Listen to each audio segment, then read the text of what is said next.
Hi friends, hi குட்டீஸ், வணக்கம். Welcome to Siva arts and creations. இந்த வீடியோ உங்களுக்கு பிடிச்சிருந்தா லைக் பண்ணுங்கள், ஷேர் பண்ணுங்கள், கமெண்ட் பண்ணுங்கள், சப்ஸ்கிரைப் பண்ணுங்கள், மறக்காமல் பெல் ஐக்கானை கிளிக் பண்ணுங்கள். ஃப்ரெண்ட்ஸ் வணக்கம், welcome to Siva arts and creations. இன்றைக்கி நம்ம என்ன வீடியோ பார்க்க போகிறோம்னா ஒரு குக்கிங் விளாக் தான் பார்க்க போகிறோம். பாஸ்தா வச்சு பண்ண போகிறோம்.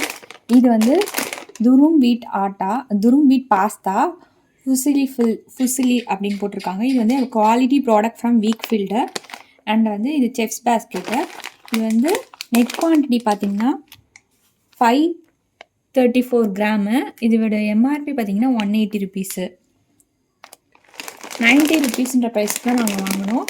அண்ட் இது 1/2 kgக்கு மேலே இருக்குது. அண்ட் இதில் இன்க்ரீடியன்ட்ஸ் பார்த்திங்கன்னா வெறும்னே துரும் வீட் செமோலினா அப்படின்னு தான் கொடுத்துருக்காங்க.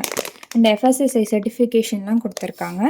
அண்ட் இதில் எந்த விதமான கெமிக்கல்ஸும் போடலை, ஓகேங்களா. அண்ட் இதை வச்சு தான் நம்ம பாஸ்தா செய்ய போகிறோம். இப்போ நான் இன்றைக்கி டிஃப்ரெண்ட்டாக என்ன செய்ய போகிறோன்னா செரி டொமேட்டோஸ் எடுத்திருக்கேன். இது 1/2 kg. அண்ட் 3 டிஃப்ரெண்ட் கேப்சிகம்ஸ் எடுத்திருக்கேன். 3 different colours, yellow and green, red. And கொஞ்சமாக மக்காச்சோளம் எடுத்திருக்கேன். நீங்கள் அமெரிக்கன் கார்ன் இருந்தால் அது போட்டுக்கலாம், அப்படி இல்லைன்னா பேபிகார்ன் இருந்தாலும் அதுவும் போட்டுக்கலாம். இது ப்ரொக்கோலி, இதுவும் ஒரு ப்ரொக்கோலி எடுத்திருக்கேன். இது எல்லாத்தையுமே கட் பண்ணிவிட்டு டொமேட்டோவை நல்லா வதக்கிட்டு கொஞ்சமாக ஸ்மாஷ் பண்ணிவிட்டு அதுக்கப்புறம் உப்பு, மிளகாத்தூள், மஞ்சத்தூள் போட்டுட்டு இதை ஸ்மாஷ் பண்ணதை இந்த காயெல்லாம் வதக்கி விட்டுட்டு அதுக்கப்புறம் பாஸ்தா வேண்டதை இதில் சேர்த்து நம்ம டிஷ் பண்ணலாம். வாங்க எப்படி பண்ணுறதுன்னு பார்க்கலாம். இப்போ ஃப்ரெண்ட்ஸ், இப்போ நான் குக்கர் எடுத்திருக்கேன். குக்கரில் 3 liters ஆஃப் வாட்டர் எடுத்திருக்கேன். அப்ராக்சிமேட்டாக 350 கிராம் ஆஃப் பாஸ்தா எடுத்திருக்கேன். 3.5 liters கிட்டே இருக்குது. இதில் 350 grams கிட்டே இருக்குது. இதை லைட்டாக சால்ட்டு போட்டு இதை நம்ம அதில் போட போகிறோம். இப்போ கொஞ்சமாக சால்ட்டை 1 tablespoon போடுறேன். போட்டுட்டு பாய்லிங் வாட்டரில் பாஸ்தாவை ஆட் பண்ணுறேன். இது 7 to 8 minutes நல்லா குக் ஆனதுக்கப்புறம் ஒரு கொஞ்ச நேரம் கழித்து நம்ம ட்ரெயின் பண்ணிடலாம். இது ஒட்டாமல் வரத்துக்கு நம்ம கடைசியாக ஆயில் யூஸ் பண்ணணும். அப்போ தான் அது ஒட்டாமல் நல்லா வரும். இப்போ நான் குக் பண்ணும்போதே கொஞ்சமாக ஆயில் சேர்த்துக்கிறேன். ஒரு டீஸ்பூன் அளவுக்கு ஆயில் சேர்த்துருக்கேன். பாஸ்தா நீட்டாக இருக்கிறதுனால நம்ம நீட்டாக போடாமல் நம்ம க்யூபாக கொஞ்சம் பொடியாக நறுக்கிட்டா கொஞ்சம் நல்லாயிருக்கும். ஸோ அதனால் நான் நீட்டாக அறியாமல் கொஞ்சம் பொடியாக நறுக்க போகிறேன். இப்போ இதை நம்ம ட்ரெயின் பண்ணியாச்சு ஃபுல்லாக. இதில் லைட்டாக எண்ணெய் ஊற்றி நம்ம கொஞ்சம் இப்படி டாஸ் பண்ணிக்கிட்டோம் அப்படின்னாக்கா நமக்கு ஒட்டாமல் உதிரியாக இருக்கும், குலையாமல் இருக்கும். இப்போ எல்லாமே நம்ம பொடியாக நறுக்கிட்டோம். இப்போ டொமேட்டோஸை நல்லா வாஷ் பண்ணி எடுத்துக்கிட்டு எல்லாத்தையும் ஒரு டைம் வெறும் ஆலிவ் ஆயில் இருந்தால் ஆலிவ் ஆயில் யூஸ் பண்ணிக்கலாம், இல்லைன்னா நார்மல் ஆயில் யூஸ் பண்ணி நம்ம ஃப்ரை பண்ணி எடுத்துக்கலாம். இப்போ 2 teaspoon ஆயில் ஊற்றிருக்கேன். இப்போ நம்ம வெஜிடபிள்ஸை ஃபஸ்ட்டு நம்ம போட்டு ஃப்ரை பண்ணி எடுத்துக்கலாம்.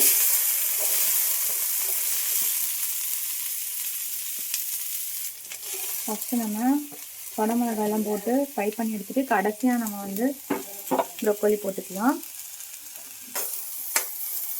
இது கொஞ்சம் நல்லா ஒரு 3 minutes நம்ம ஃப்ரை பண்ணி எடுத்துக்கணும். நான் கொஞ்சமாக எண்ணெய் விட்டுக்கிறேன். விட்டுட்டு இப்போ இதில் நம்ம வாஷ் பண்ணி வச்சுருக்கிற செரி டொமேட்டோஸை இதில் ஆட் பண்ண போகிறேன்.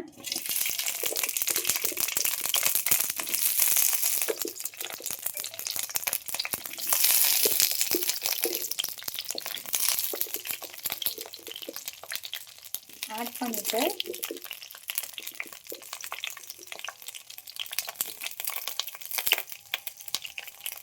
இதை நம்ம நல்லா வதங்கி கொஞ்சம் ஸ்மாஷ் ஆகிற அளவுக்கு வதங்கி அதுக்கப்புறமா ஸ்மாஷ் பண்ணுவோம். அது வரைக்கும் இதை அப்படியே நம்ம வதக்கிட்டு இருக்கணும். கொஞ்சம் மீடியம் ஃப்ளேமில் வச்சுக்கணும். போட்டு ஒரு 2-3 minutes நமக்கு நல்லா வதங்கிடுச்சு. இப்போ பார்த்திங்கன்னா நல்லா தெரியுது பார்த்திங்களா. இப்போ இப்படியே லைட்டாக நம்ம இப்படி ஸ்மாஷ் பண்ணால் அந்த இதெல்லாம் வருது. ஸோ இந்த மாதிரி கொஞ்சம் நல்லா வந்த உடனே நம்ம ஸ்மாஷ் பண்ணிக்கலாம். பார்த்திங்கன்னா இந்த ஸ்மாஷ் பண்ணி நம்ம இதை வந்து கொஞ்ச நேரம் குக் பண்ணிவிட்டு அதில் சால்ட்டு போட்டு மிளகாத்தூள் போட்டு டர்மரிக் பவுடர் கொஞ்சம் போடுவோம். இப்போ வந்து டொமேட்டோ நான் நல்லா ஸ்மாஷரில் போட்டு ஸ்மாஷ் பண்ணி எடுத்திருக்கேன். அதில் வந்து இப்படி தான் நமக்கு வந்து கிடச்சிருக்கு. இப்போ வந்து கொஞ்சமாக நமக்கு டொமேட்டோஸ் வந்து கொஞ்சம் இது பண்ணி இப்படி இருக்குது. இப்போ நான் வந்து கொஞ்சமாக வந்து சில்லி பவுடர் போடுறேன், தனி மிளகாத்தூள், அவ்வளோதான். இதுக்கப்புறமா கொஞ்சமாக வந்து மஞ்சத்தூள் போடுறேன், அதுவும் கொஞ்சமாக ஒரு பிஞ்ச் தான் போடுறேன். அப்புறம் சால்ட் வந்து கொஞ்சமாக போடுறேன், டேஸ்ட்டு எப்படி இருக்குன்றதுனால நான் வந்து ஃபஸ்ட்டு கொஞ்சமாக போட்டுக்கிறேன், பத்தலைன்னா போட்டுக்கலான்ட்டு போட்டுட்டு இது நல்லா பச்சை வாசம் போகிற வரைக்கும் நம்ம இது பண்ணிவிட்டு ஒரு 5 மினிட்ஸ் குக் பண்ணுவோம். அதுக்கப்புறம் நம்மளோட இன்க்ரீடியன்ஸ் எல்லாத்தையும் ஆட் பண்ணுவோம். வந்து ஆட் பண்ணி இப்போ வெஜிடபிள்ஸ் நம்ம வந்து ஆட் பண்ணிக்கிறோம். இதை ஆட் பண்ணி நம்ம போட்டு ஒரு 5 மினிட்ஸ் குக் ஆகிற மாதிரி வச்சுருவோம். கொஞ்சம் ஒரு 2 டம்ளர்ஸ் ஆஃப் வாட்டர் ஊற்றி ஆட் பண்ணி இதை வெஜிடபிள்ஸை கொஞ்சம் பாயில் பண்ண விட்டுருக்கேன். இது வெந்த உடனே நம்ம பாஸ்தா போட்டு நம்ம பாஸ்தா கொஞ்சம் நேரம் 5 மினிட்ஸ் குக் பண்ணிட்டு இறக்கிட வேண்டாம். இது வெந்திருக்கான்னு செக் பண்ணி பார்க்கலாம். இப்போது இன்னும் கொஞ்சம் குக் ஆகணும். ஸோ ஒரு 5 மினிட்ஸ் நம்ம வெயிட் பண்ணி அதுக்கப்புறமா ஆட் பண்ணுவோம்.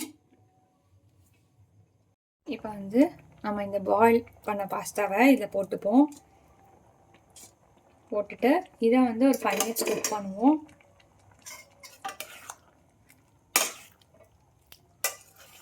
இதை நல்லா மிக்ஸ் பண்ணி வச்சுட்டு சால்ட்டு போட்டுக்கோங்க பத்தலினா. அண்ட் தென் வந்து காரத்துக்கு வேணால் சில்லி ஃப்ளக்ஸ் கட் பண்ணிக்கலாம்.